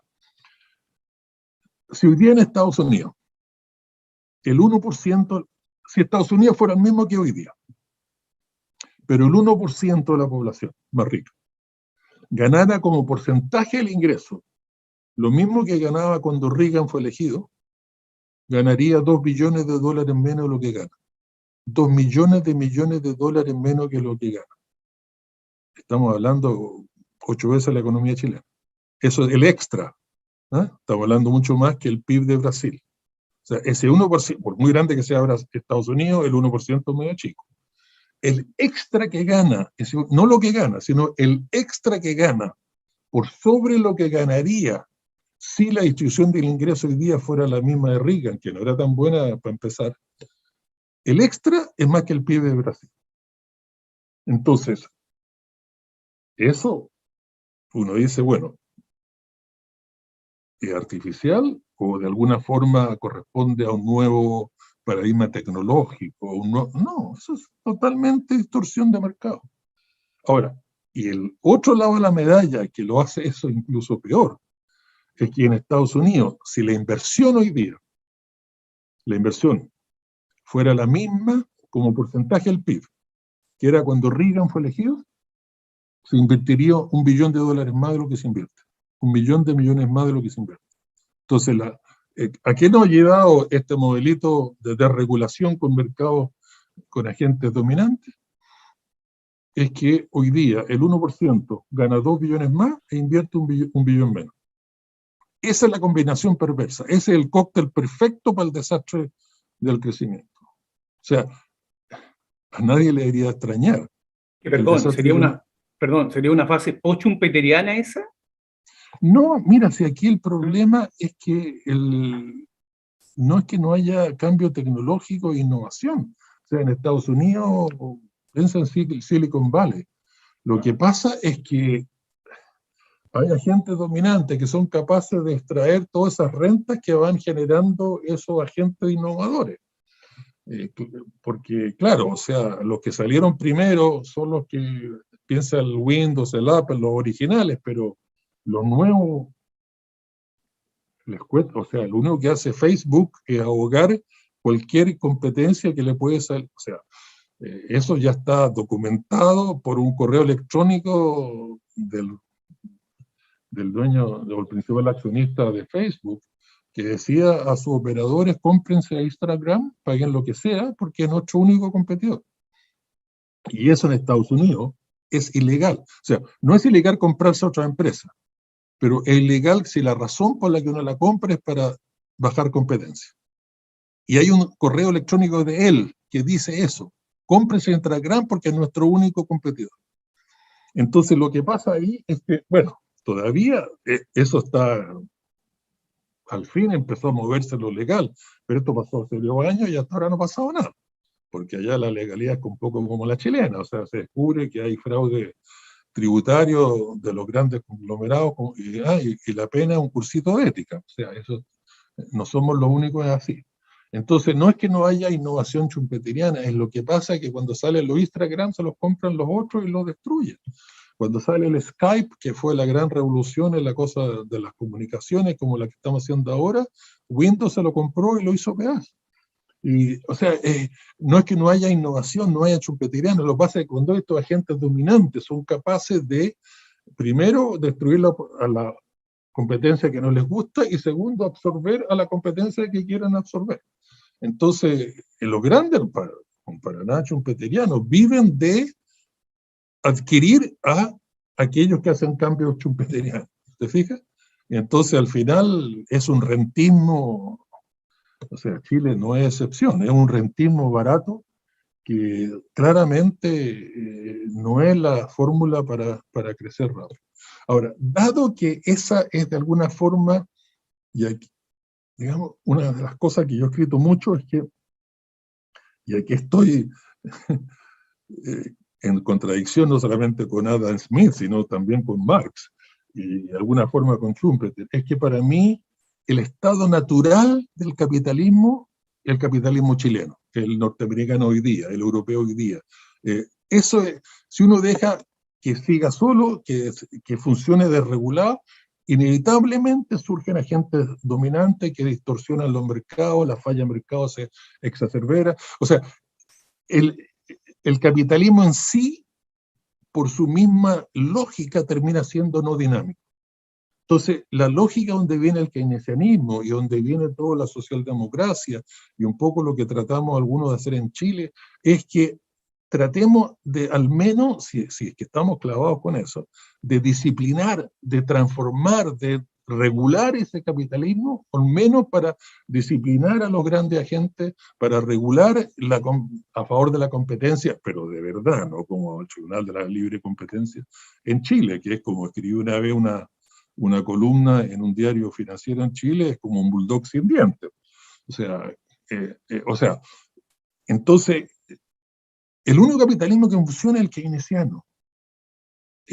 Simplemente porque el keynesiano lo revierte a algo que es dinámico, porque básicamente impide que, o trata de impedir, que eso, agente dominante, y todas esas otras fallas de mercado, la externalidad, etcétera, distorsionen a los mercados, y mercados distorsionados no crecen, ¿no? O sea, el capitalismo de Adam Smith, y el que pensaba Marx, es el capitalismo donde el mercado funciona, donde la competencia funciona, donde la dinámica del mercado es capaz de transformarlo todo. Pero cuando hay agentes dominantes que son capaces de obstaculizar el cambio, estamos sonados. Y nos movemos a Estados Unidos, que el 1% hoy día gana 2 billones más que hace 40 años, pero invierte 1 billón menos que hace 40 años con porcentaje del PIB. Entonces, claro, nos movemos a ese capitalismo rentista que lo conocemos tanto en Chile. Pero algo que es importante recordar en Chile es que el capitalismo rentista que tenemos en Chile es la norma y no es la excepción. Es la norma en el sentido que si uno desregula los mercados y dejan que estos agentes dominen y capturen la regulación, capturen la política económica y además distorsionen el mercado, eso capitalismo va a ser un capitalismo ineficiente. Entonces, o sea, he escrito hace mucho tiempo de que lo que pasa en Estados Unidos y ciertamente en Europa, donde vivo, es la latinoamericanización de los países desarrollados. Hoy día, qué sé yo, si hace 40 años Alemania tenía una distribución del ingreso mercado, antes de impuestos y transferencias, mercado que era 1/3 mejor que la chilena, hoy día Alemania tiene una distribución mercado peor que la chilena, es más desigual que la chilena. Entonces, si Alemania hace 40 años, además de ser mucho más igualitaria en el mercado, invertía 30% del PIB, hoy día invierte 20% como América Latina. Si el crecimiento de la productividad en Alemania hace 30, 40 años era 4 o 5% al año, hoy día es 0%, igual que América Latina. O sea, lo que ha llevado el neoliberalismo a nivel mundial es a la latinoamericanización, a nivel mundial en Occidente, a la latinoamericanización de estos mercados. No es que nuestro mercado laboral sea civilizado como el de los mundos desarrollados, es el mercado laboral de los mundos desarrollados que sean latinoamericanizados. Entonces lo que llevamos es que, y eso es importante, que entender que es que la tendencia automática del mercado, del capitalismo, es a generar un Chile. Economías rentistas, economías con muy bajos niveles de inversión, bajo nivel de inversión. ¿Por qué? Porque todas esas rentas que se generan no vuelven a la economía en forma productiva. Entonces, es eso, esa norma. Entonces, ante esa norma, hoy día es tan relevante como era en los 30 el keynesianismo, en el sentido de que cómo disciplinar, ya que esos agentes dominantes existen, y uno, claro, como lo hizo Roosevelt, el Teodoro, no el segundo, quebró la Exxon quebró los grandes monopolios, y algo fundamental hoy día, que quebrar Facebook, Twitter, Amazon, Apple, en distintas empresas de tamaño mucho más manejable. O sea, acuérdense que Theodore Roosevelt era republicano, o sea, no estoy hablando de ningún loco suelto de izquierda, o sea, un republicano se dio cuenta que el mercado, cuando habían agentes del tamaño de Exxon, que controlaba todo el mercado de los hidrocarburos, además el mercado del transporte de los hidrocarburos, o sea, ese tipo de capitalismo no funciona, es ineficiente por definición, es por naturaleza, es como el chileno. Entonces, él lo que hizo fue quebrar los grandes, imagínense, hay que sacar un buen seguro de vida antes de meterse a hacer ese tipo de cosas. Entonces, esa es un poco la filosofía que llevó al keynesianismo, de que la única forma que funcione, ya que la tendencia natural del capitalismo es distorsionarse por estos agentes dominantes, entonces hay que tener un Estado fuerte. O sea, Keynes era liberal, totalmente por instinto, era contrario a un Estado fuerte, pero se dio cuenta que sin un Estado fuerte no había solución. Capaz de regular, pero no solamente regular, sino además disciplinar a esos agentes dominantes a no usar su posición dominante para distorsionar el mercado. Ese es un poco el secreto de Corea. No es que Corea no tenga agentes dominantes, la Samsung genera como el 20% del PIB, incluso más grande de los conglomerados chilenos, pero hay un Estado capaz de disciplinar a la Samsung a no usar ese poder para distorsionar el mercado. Acuérdense lo que pasó hace 2 o 3 años. El heredero de la Samsung se lo pilló haciendo contribuciones ilegales a la política y terminó preso, pero en la cárcel, no esas condenas que después se cambian por arresto domiciliario o simplemente ni siquiera eso. Terminó preso. Imagínense en Chile, que el heredero de los grandes conglomerados se le pilla pasando plata ilegal y a terminar ahí en Capuchino. Olvídense. En Chile se lo manda a hacer un cursito de ética. No, en Corea terminó preso. O sea, es que estamos hablando de otra forma de entender el capitalismo, que si uno no lo disciplina a estos grandes agentes, bueno, no reclamemos que después hagan las cosas que hacen. Sí, en que Corea también hay otra comprensión del Estado y la función del Estado. Claro, pero esa no es que un día los coreanos se despertaron Efectivamente, iluminados. no fue por eso, fue por una cultura milenaria que tienen de cultura del Estado.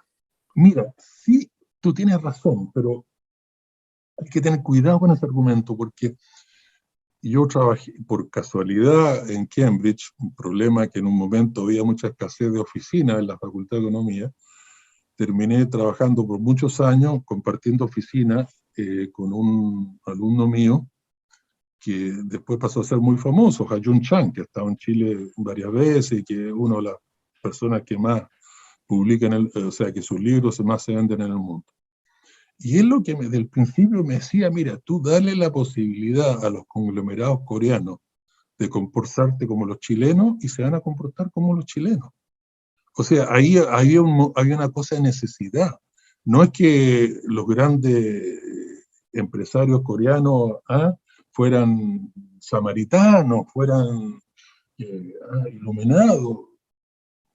probablemente era un poquito más que los nuestros, lo cual no es muy difícil, pero ahí se generó un Estado por necesidad también, un Estado fuerte, porque se dieron cuenta de que un Estado como subsidiario, entre comillas, como el neoliberal chileno, un Estado eunuco, que es otra forma de llamar al subsidiario, que se llama subsidiario porque cree que su única labor es subsidiar el rentismo del gran capital. Entonces, claro, ahí a lo mejor había también una tradición distinta a la nuestra, pero acuérdate que toda la cosa ibérica se caracterizaba por estados fuertes, entonces, pero bastante distinto a los asiáticos. Entonces, no es solo que venía una cultura de estado fuerte, o sea, después de todo, si tú piensas Chile, bastante, bueno, usted de provincia lo conoce mejor que yo, bien centralizado y bastante fuerte la parte centralizadora del Estado. O sea, lo que pasa es que no el uso que se hace de esa fuerza. El uso Por eso es que es un estado normativo que sí se aplica. Porque si hay una diferencia de que el hijo del... Sí, el heredero de la compañía Samsung, que es el hijo mayor, pues todavía tienen esa construcción, ¿cierto?, de la herencia. Claro, se fue 3 años preso por hacer lavado de activos, pagar campañas políticas, y fue cohecho, simplemente cohecho. Y efectivamente cumplió pena de cárcel. Porque la normativa estatal lo tenía normado. Claro, pero en Chile también está normado que el conglomerado que hacía el fraude fiscal porque aquí hay un iba problema preso. penal. Es No, pero el en grado Chile de la penalización no, pero de la en causa. Chile la norma también dice que la gente que hace los fraudes fiscales que se dieron en Chile termina preso, debería. Lo que pasa es que no se aplica la norma. O sea, acuérdate que tener la norma no basta, hay que tener las ganas de implementarla y el coraje de implementarlo. O sea, y eso es lo que aquí no hace falta, porque aquí, o sea, la diferencia básica, si alguien me pregunta, algo que yo he trabajado toda la vida, que es tratar de entender los países asiáticos, ahora me pregunta cuál es la diferencia fundamental, que aquí en Chile, desde la derecha hasta la centroizquierda, cree que para que el capitalismo funcione hay que tener a los capitalistas contentos. Y en el Asia saben que para que el capitalismo funcione hay que tener a los capitalistas disciplinados, hay que claro, si quieren ganar plata no hay problema, pero tienen que ganar plata haciendo algo útil.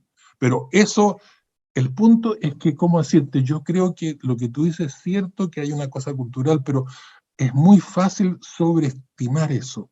O sea, ellos lo hicieron porque tuvieron ganas de hacerlo, porque se dieron cuenta que por ahí va la cosa, porque tuvieron el coraje de hacerlo, porque tuvieron la capacidad de hacerlo, porque, o sea, no fue una cosa, digamos, automática que se heredó y que siguió. No, fue una voluntad popular y de la élite burocrática de hacerlo. No hay que subestimar eso.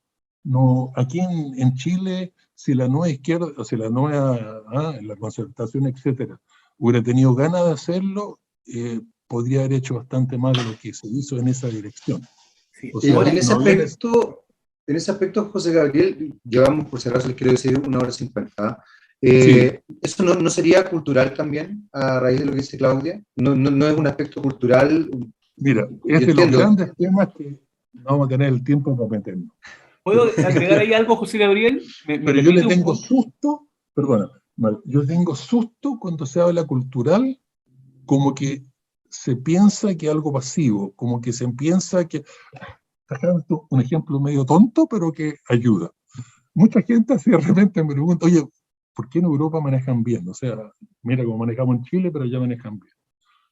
Claro, pero es que un colega mío, cuando yo hice clase en Oxford, que fue mi primer trabajo, que lo chocó curado, perdió la licencia a manejar por 10 años. 10 años. En Chile tú manejas curado y cuando mucho te llega la multita y si perdí el carnet por 6 meses, tenés mala suerte. Ahí le cayó por 10 años. O sea, el que no maneja bien se queda fuera de la cancha. O sea, esa cosa de que Europa un día despertó en la mañana y seamos civilizados y manejemos bien, eso no se da, no existe. Sí. O sea, ahí hay una capacidad de hacer y de disciplinar, que eso tiene mucho que ver con las ganas que uno tiene de hacer las cosas de una forma a diferencia de hacerlas otra. Sí. No, Claro, lo que pasa es que O sea, la gana es lo que yo encuentro complejo como definir, digamos, porque la gana también bueno, puede sí, constituirse no, en sí, dinámicas por complejas, ejemplo, digamos. es que era lo que estamos hablando, Jaime, o sea, se entiende ahora de que Chile tiene un problema de interpretación y el ejemplo de Asia es de disciplinización, de disciplina, ¿perdón, de qué? de disciplina. Disciplina en aplicación de normativa, aplicación Claro, pero de yo le política. tengo susto cuando la gente piensa que esa disciplina es milenaria, nació Confucio, entonces No, no, no. bueno, tiene razón. Yo no digo que es no estoy hablando de No, yo creo movimientos que zen asiáticos, no. Es simplemente disciplina en la aplicación de la norma vigente, que Claro, puede pero tener historia o hay no un historia, círculo pero tiene una aplicación claro, pero hay un normatizada. círculo virtuoso entre hacer cosas que disciplinan de esa forma y ver que así las cosas funcionan bien, lo que ayuda a que se vuelva a disciplinar mejor. O sea, se crean círculos viciosos entre hacer las cosas bien en la regulación y que eso tiene efecto positivo en lo económico, y ese círculo virtuoso te ayuda a seguir adelante, y se generan como nosotros círculos viciosos de falta de regulación, de desastre económico, pero como en los desastres económicos, en esa economía, mercado desastroso, los agentes son incluso más poderosos, entonces tienen más capacidad para interferir en la regulación, y, o sea, o sea, también, ¿cómo decirte? La cultura, y a lo mejor estamos hablando de cosas, estamos de acuerdo, la cultura es algo mucho más dúctil, mucho más maleable, mucho más yo creo que ese es el cambiable, punto, José mucho más Gabriel. dinámico, no es una cosa así. Es que ese es el punto. Y ese es el punto. Yo creo que ahí hay un elemento que tú mencionabas, porque creo que uno no está hablando de la cultura milenaria, uno está hablando del proceso cultural. Uno está hablando de cómo se va estructurando ese proceso cultural. Sí, y de hecho tú estamos de acuerdo, pero lo propusiste es que muy no bien en ustedes, pero piensa yo... incluso lo que hablaste de economía acá en Chile. Hay una dinámica, hay una necesidad de cristalizar, por ponerlo en cierto, cuando hablabas de los fósiles vivientes. De inercias. Claro, eso es también un proceso cultural que se está estableciendo y se está vinculando desde una perspectiva muy compleja, porque finalmente no podemos salir de esa... Estamos en la misma sintonía. Yo creo que sí, no es una discusión. Yo tengo un poco de paranoia porque mucha gente tiende a pensar en la cultura como una cosa de mucha inercia. Y eso a mí me y es muy legítimo. Complica. Porque, es muy legítimo. Porque ahora, yo creo que es algo mucho más dinámico. Claro pero que yo sí, creo que estamos todos sintonizados ahí en eso. Sí, ahora José Gabriel, perdona, una postilla, tratando de complementar lo que plantea Jaime y Claudia. Por ejemplo, y sin el ánimo de esencializar ni sustancializar el factor cultura. Pero dado que citaste la latinoamericanización del europeo, tratando de desplazar esta cuestión mitificante del eurocéntrico, ¿cuánto le costó a Alemania el proceso de desnazificación? 20, corrígeme, por favor, 25 años, ¿cuánto nos ha costado a nosotros ese proceso? Estamos a puerta de un proceso de restitución oligárquica tendencialmente pinochetista. Y la Merkel, a lo menos, hace 5 o 6 años, contra la entrada de la matriz automovilística china y de los accesorios, tuvo de última la intención fallida, y aquí tú podrás agregar otros datos, de generar tasas arancelarias punitivas para tratar de contrarrestar. Entonces también ahí hay ciertas comprensiones de cobertura, de protección, habrán otros elementos que seguramente tú has investigado, José Gabriel, no me cae duda, pero está ese elemento ahí metido, digamos, con todos los desastres actuales. Claro, yo creo además que ahí está la diferencia que yo decía entre país y nación. O sea, una nación es capaz de entender dónde están sus propios intereses. Un país no. Un país, ahí cada uno anda por su cuenta, cada gente mira toda la fuga capital de Chile, toda entre comillas, inversión extranjera chilena, que no es nada más que una forma de fuga de capitales.